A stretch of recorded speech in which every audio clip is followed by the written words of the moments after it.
Oggi apri il rubinetto e l'acqua arriva, pulita, calda e quanta ne vuoi, ma nel passato no. L'acqua non arrivava proprio, la dovevi andare a prendere. Secchio in mano camminavi fino alla fonte con il fango, con la pioggia e con la speranza che quella poca acqua bastasse per tutto. Lavarsi, cucinare, pulire, fare il bucato, e dovevi anche stare attento a non versarla per strada o ti toccava pure tornare indietro e rifare tutto da capo. Ogni gesto iniziava con la stessa domanda: quanta acqua abbiamo oggi? Perché senza acqua corrente tutto partiva da lì. Per la rubrica Vivere senza, oggi vediamo com'era vivere senza acqua corrente.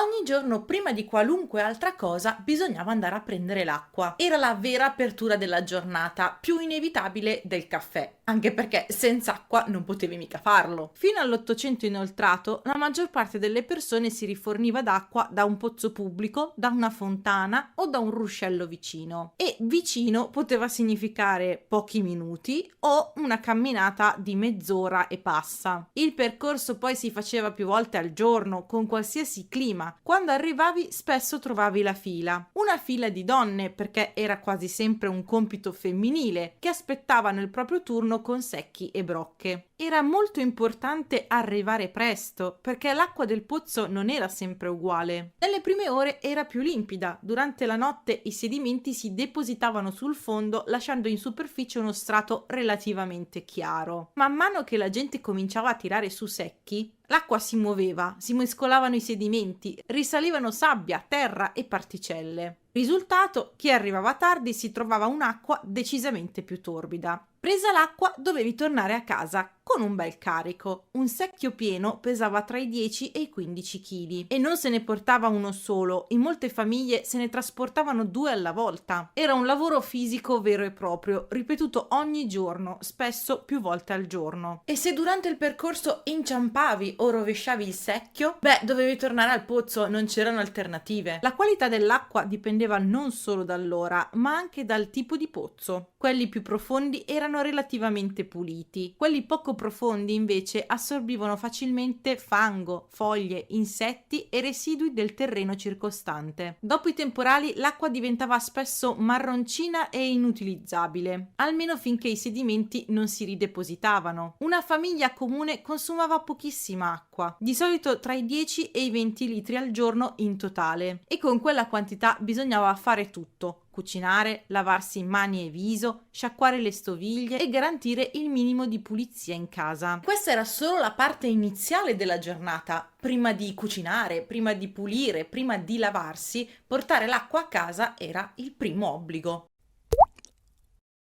Lavarsi senza acqua corrente era molto diverso da come immaginiamo oggi e soprattutto era un'operazione che si faceva con pochissima acqua. Fino a metà Ottocento nella maggior parte delle case ci si lavava in un catino, un recipiente di metallo o di ceramica in cui si metteva qualche litro d'acqua, non abbastanza per un vero bagno, ma sufficiente per togliere il grosso dello sporco da viso, mani e, quando andava bene, ascelle e piedi. Il lavaggio quotidiano di mani e viso si faceva quasi sempre senza sapone, ci si strofinava bene e basta. Il sapone era considerato un prodotto da usare con parsimonia, costava, consumava la pelle e non veniva sprecato per i lavaggi rapidi della giornata. Per questi lavaggi veloci l'acqua non veniva quasi mai scaldata. Scaldarla voleva dire accendere il fuoco, consumare legna, aspettare che il pentolone si scaldasse. Troppo dispendioso per una routine così breve. Si usava semplicemente l'acqua tenuta in casa, che in inverno era spesso fredda, anche molto fredda, perché le stanze non erano riscaldate. Solo a volte si portava il catino vicino al focolare per togliere il gelo dall'acqua. L'acqua calda si riservava ai lavaggi completi, che non erano quotidiani, e quando veniva scaldata sul fuoco in un pentolone era per essere usata da più persone della famiglia, perché scaldarla richiedeva appunto tempo, legna, fatica. Il lavaggio del corpo era raro e nella media si faceva molto meno spesso di oggi e sempre razionando l'acqua. In molte case l'ordine del lavaggio era sempre lo stesso: prima gli adulti, poi i bambini e per ultimi i neonati. Sembra controintuitivo, motivo, ma questo ordine aveva motivi pratici. Gli adulti si lavavano per primi perché l'acqua era ancora calda e relativamente pulita, e serviva che fossero presentabili per uscire a lavorare o incontrare altre persone. Dovevano fare una pulizia più lunga e profonda, compresa di viso, mani, braccia. A seguire venivano i bambini, che avevano bisogno di meno cura e potevano arrangiarsi con acqua ormai tiepida e un po' più torbida. I neonati erano gli ultimi, perché venivano lavati solo nei punti essenziali e in modo molto rapido, tramite spugnature. Non sudavano, non si sporcavano come gli adulti e soprattutto non potevano essere immersi in acqua fredda. Si raffreddavano in un attimo e il rischio per la loro salute era alto. Un lavaggio veloce e mirato era considerato più sicuro e richiedeva pochissima acqua. I capelli erano la parte del corpo più complicata. Lavarli significava consumare molta acqua e molto tempo, e servivano pettini o aceti per districarli. Nella pratica venivano lavati molto raramente, più spesso si pulivano a secco con panni e spazzole. Per le donne tutto era più complesso. Tra capelli lunghi e periodi mestruali la gestione dell'igiene quotidiana richiedeva una quantità d'acqua che spesso non era disponibile. Durante il ciclo l'igiene dipendeva quasi completamente da panni lavabili e da cambi frequenti di biancheria, sempre che la famiglia potesse permettersela. Non c'erano lavaggi completi, si facevano piccoli risciacqui mirati, spesso con acqua non molto calda. L'acqua pulita era un lusso. Molte persone si lavavano direttamente con l'acqua del pozzo non filtrata, torbida e con residui naturali. Si usavano panni, spugne e si cercava di pulire il più possibile con quello che si aveva. E quando capitava che l'acqua fosse troppo torbida o sporca per essere usata sul corpo, veniva comunque conservata per le pulizie della casa, perché non si buttava via nulla. In cucina la mancanza d'acqua corrente cambiava tutto. Non esisteva il gesto apro il rubinetto e inizio a cucinare. Serviva acqua per ogni cosa e quella poca che si aveva andava usata con attenzione. La prima regola era semplice: l'acqua non si beveva mai così com'era. Doveva essere bollita. Questo richiedeva tempo, legna e un pentolone sempre sul fuoco. Per molte famiglie mantenere l'acqua potabile era un lavoro continuo. Lavare gli alimenti richiedeva ancora più attenzione.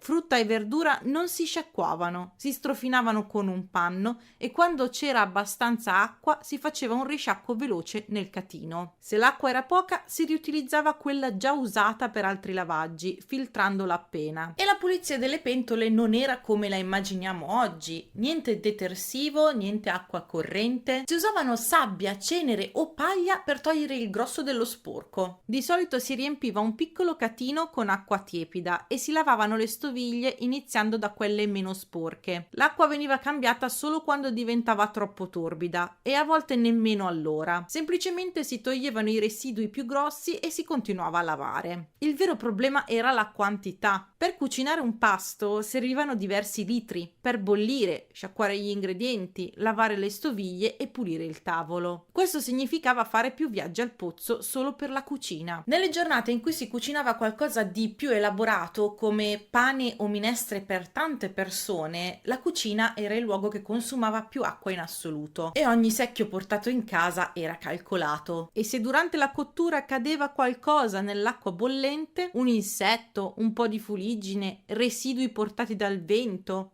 nella maggior parte dei casi si toglieva e si continuava a cucinare. Nessuno avrebbe ricominciato da zero. In cucina tutto si reggeva su un equilibrio molto fragile. Quanta acqua c'era, quanta ne serviva e quanta bisognava ancora andare a prendere. Non era solo una questione di igiene, ma di sopravvivenza quotidiana.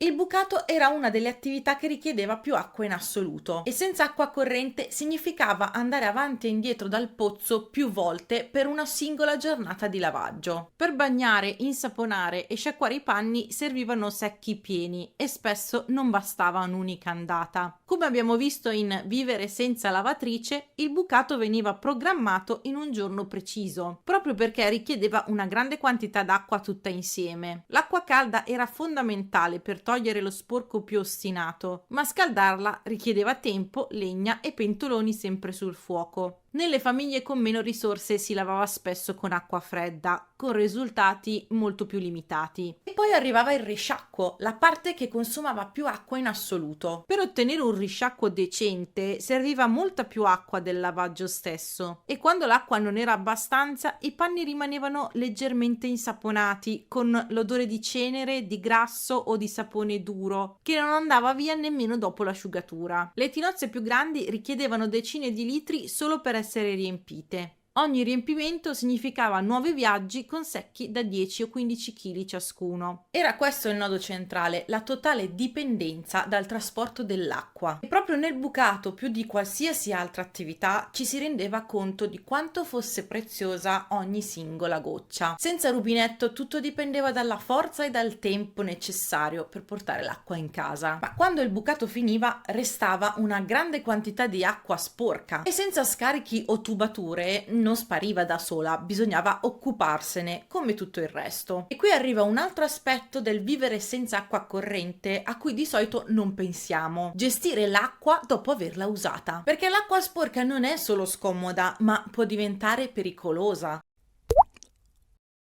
Quando l'acqua diventava sporca, non era più adatta al corpo o alla cucina, ma non veniva buttata. Ogni secchio rappresentava fatica per portarlo a casa, legna per scaldarlo e tempo di lavoro. Quindi prima di liberarsene si cercava di utilizzarlo fino all'ultima possibilità. L'acqua del catino, quella usata per mani, viso e piccoli lavaggi, veniva riutilizzata per pulire i pavimenti, spesso in terra battuta o per lavare gradini e superfici molto sporche. Nei manuali domestici dell'Ottocento era consigliata persino per lucidare metalli o utensili da cucina. In campagna si sfruttava anche l'acqua torbida proveniente dalla cottura di verdure o patate, o quella usata per sciacquare utensili. Era perfetta per lavare attrezzi agricoli o per bagnare animali robusti come maiali e cavalli. A questi animali veniva anche data da bere, perché erano abituati a pozze e ruscelli non limpidi. Mai però acqua con sapone o cenere, sarebbe stata irritante e dannosa sia per animali che per le persone. E non tutti gli animali erano uguali. Cavalli e maiali tolleravano bene l'acqua non potabile per gli esseri umani, ma le galline erano considerate molto più delicate. Bastava acqua troppo torbida per farle ammalare o smettere di produrre uova. Per loro si cercava sempre acqua almeno moderatamente pulita. Una volta esauriti tutti gli usi possibili, l'acqua andava eliminata. E senza tubature significava riempire di nuovo i secchi e portarli fuori casa. Nelle città finiva nei canali di scolo lungo le strade, si mischiava a quella dei vicini e formava dei piccoli ruscelli permanenti. Nelle zone rurali si gettava in fossi o in punti specifici del cortile decisi dalla comunità. E non era raro che nascessero discussioni. Nei registri locali compaiono lamentele su pozzetti intasati, canalette o punti di scolo abusati dai vicini, accusati di contribuire più degli altri allo sporco comune. Il ristagno era un problema serio. Cronache e diari dell'epoca raccontano di vicoli dove l'acqua sporca formava pozze permanenti, attirando mosche, zanzare, ratti e generando odori fortissimi. In questo contesto nascevano molte superstizioni legate all'acqua. Alcuni pozzi erano considerati sfortunati perché chi ci attingeva stava spesso male. In realtà erano pozzi poco profondi e vicino alle latrine. Un'altra convinzione riguardava l'acqua troppo chiara dopo un temporale. Si diceva che aveva perso la sua forza. In realtà sembrava più limpida perché la pioggia aveva smosso i sedimenti, ma proprio per questo poteva essere molto più contaminata. Molte famiglie seguivano una combinazione di esperienza, osservazione e credenze popolari. Evitare pozzi sospetti, non prendere acqua dopo una piena, cambiare il catino se fa odore di metallo, buttare l'acqua sporca solo nei punti considerati sicuri. Alcune regole erano sensate, altre erano semplici tradizioni. Ma in generale, senza tubature, l'acqua era una presenza costante nella vita quotidiana, quando era pulita, quando era sporca